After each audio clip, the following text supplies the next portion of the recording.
किसान पर मोहर लगाइए, 5 की जगह 10 किलो चावल प्रति माह मिलना चाहिए।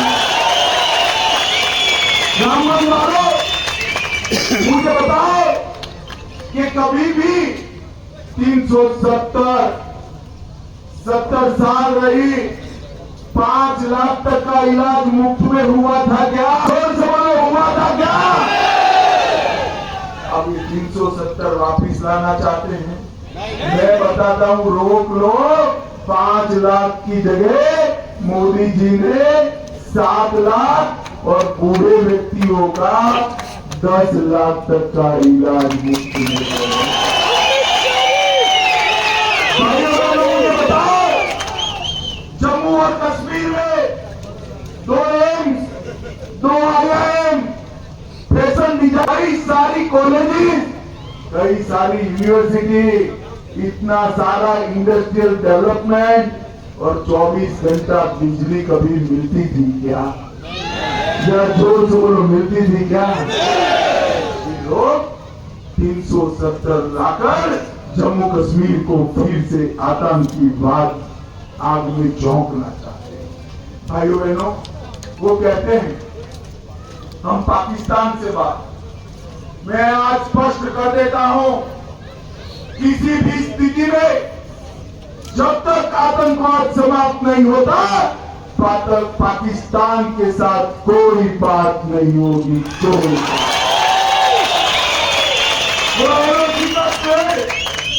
शुरू करना चाहते हैं, जिस LOC के ट्रेड से यहां पर आतंकवाद का पोषण हुआ, वो शुरू करना चाहते हैं।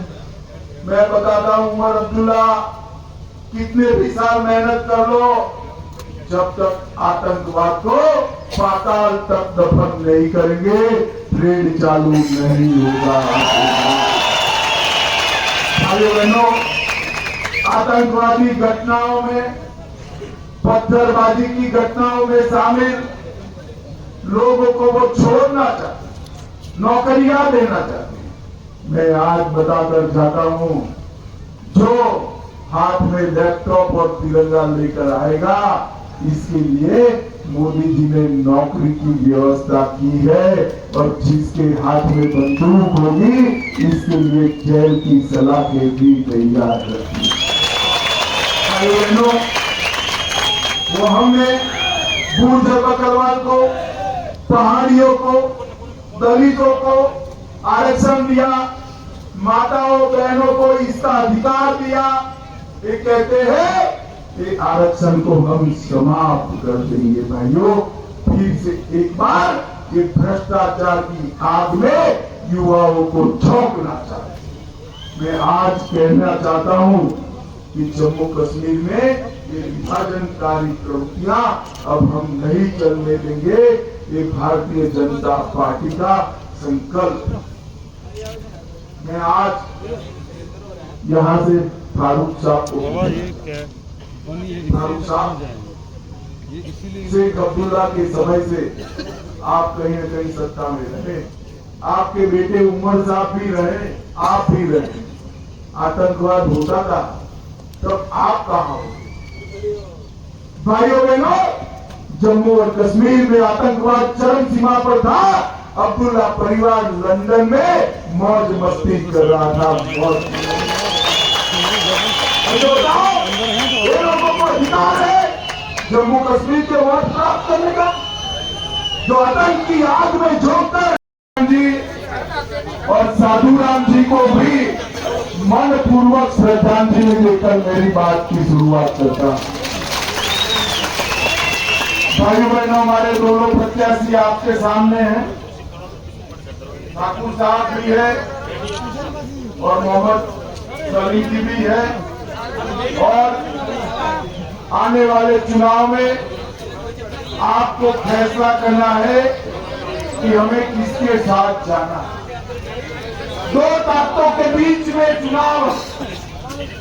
एक लोग हैं जिन्होंने जम्मू कश्मीर को आतंक की आग में झोंकने का काम, अपने राजनीतिक फायदे के लिए 35 साल तक जम्मू कश्मीर आतंकी आग में जलता 40,000 से ज्यादा लोग शहीद हो गए। मैं आज फारूक साहब और राहुल गांधी दोनों को पूछना चाहता हूं, इतने साल तक जम्मू कश्मीर आतंकी आग में जला, आप इसकी जिम्मेदारी लेने के लिए तैयार है क्या? भाइयों बहनों, वो नहीं, मुझे मालूम है। इसलिए हमने तय किया है कि चुनाव के बाद 40,000 लोगों का जान लेने वाली आतंकवाद के लिए भारतीय जनता पार्टी एक व्हाइट पेपर लाकर इनकी जिम्मेदारी तय करेगी। इनकी जिम्मेदारी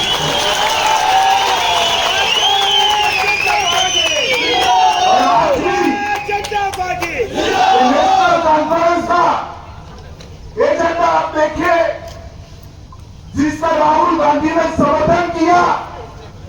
क्या एजेंडा? वो कहते हैं कि नेशनल कॉन्फ्रेंस फिर से एक बार जम्मू कश्मीर में दूसरा झंडा लाने का काम करेगी। रामबन वालों, मुझे बताओ, दूसरा झंडा चाहिए क्या आपको? जोर से बोलो, चाहिए क्या?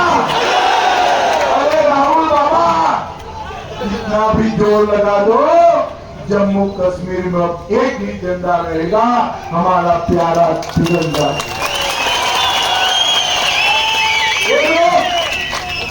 धारा 370 और 35A वापिस लाना चाहते हैं।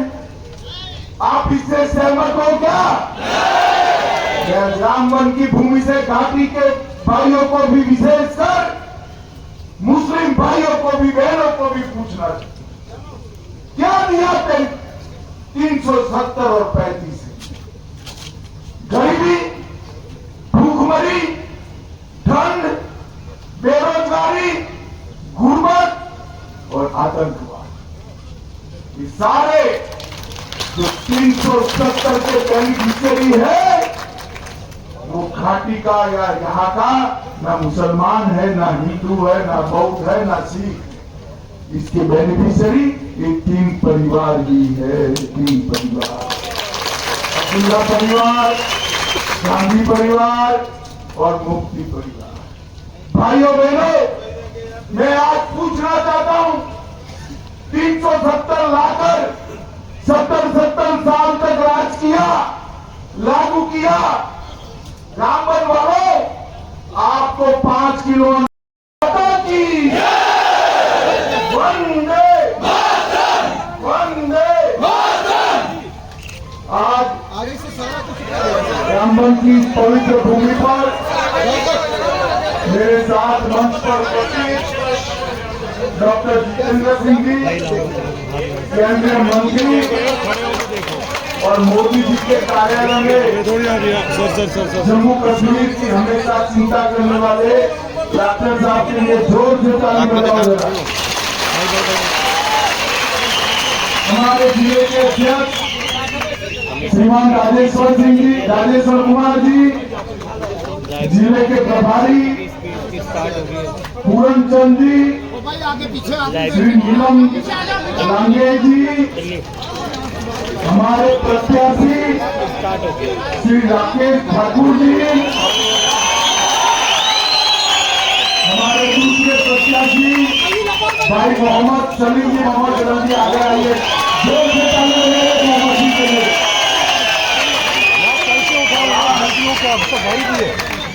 जम्मू कश्मीर की भूमि पर